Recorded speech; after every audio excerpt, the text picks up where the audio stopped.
Welcome back my YouTube channel. എല്ലാവർക്കും സ്വാഗതം. ഞാനിന്ന് ഉണ്ടാക്കാൻ പോകുന്ന കാന്താരി, ഉള്ളി, തക്കാളി ഇതൊക്കെ ഉടച്ച് നല്ല വെളിച്ചെണ്ണ ഉപ്പൊക്കെ ഇട്ട് നല്ല അടിപൊളി ചേമ്പ്, കൂവ, കപ്പ ഇതിൻ്റെയൊക്കെ കൂടെ കഴിക്കാൻ പറ്റിയ നല്ല അടിപൊളി ടച്ചിങ്സാണ്. അപ്പോൾ കാന്താരി സാധാ കാന്താരി അല്ല, കുറച്ച് വലിയ കാന്താരിയാണ്. അതും കുറച്ച് കല്ലുപ്പും ഇട്ട് നല്ലോണം ഇടിച്ച് ഇതാക്കിയതിന് ശേഷം നമുക്ക് കഷ്ണം ചെറിയ ഉള്ളി ഉണ്ടെങ്കിൽ അതാണ് ഏറ്റവും നല്ലത്. പക്ഷേ എൻ്റെ അടുത്ത് ചെറിയ ഉള്ളി ഇല്ലാത്തതുകൊണ്ട് വലിയ ഉള്ളി ചെറിയ കഷ്ണങ്ങളായിട്ട് അതിലേക്ക് ഇട്ട് അത് നല്ലോണം കുത്തിയെടുക്കുക. അതിനുശേഷം അത് നല്ലോണം ഉടനെ ചതഞ്ഞതിന് ശേഷം മാത്രം അതിലേക്ക് തക്കാളി ആഡ് ചെയ്യുക. തക്കാളിയും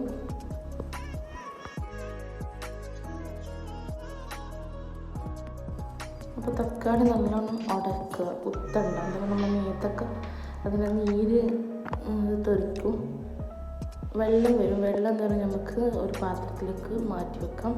അപ്പോൾ നല്ല അടിപൊളി വെളിച്ചെണ്ണ, 1 ടീസ്പൂൺ വെളിച്ചെണ്ണ ഒഴിച്ച് നല്ല അടിപൊളി നമുക്ക് ചേമ്പൊക്കെ ഉണ്ടെങ്കിൽ അതിൻ്റെ കൂടെ കഴിക്കാൻ പറ്റിയ നല്ല അടിപൊളി ചട്ടിനിയാണ്. നല്ല ടേസ്റ്റാണ്. അപ്പോൾ എല്ലാവരും സബ്സ്ക്രൈബ് ചെയ്യുക, യൂട്യൂബ് ചാനൽ സപ്പോർട്ട് ചെയ്യുക.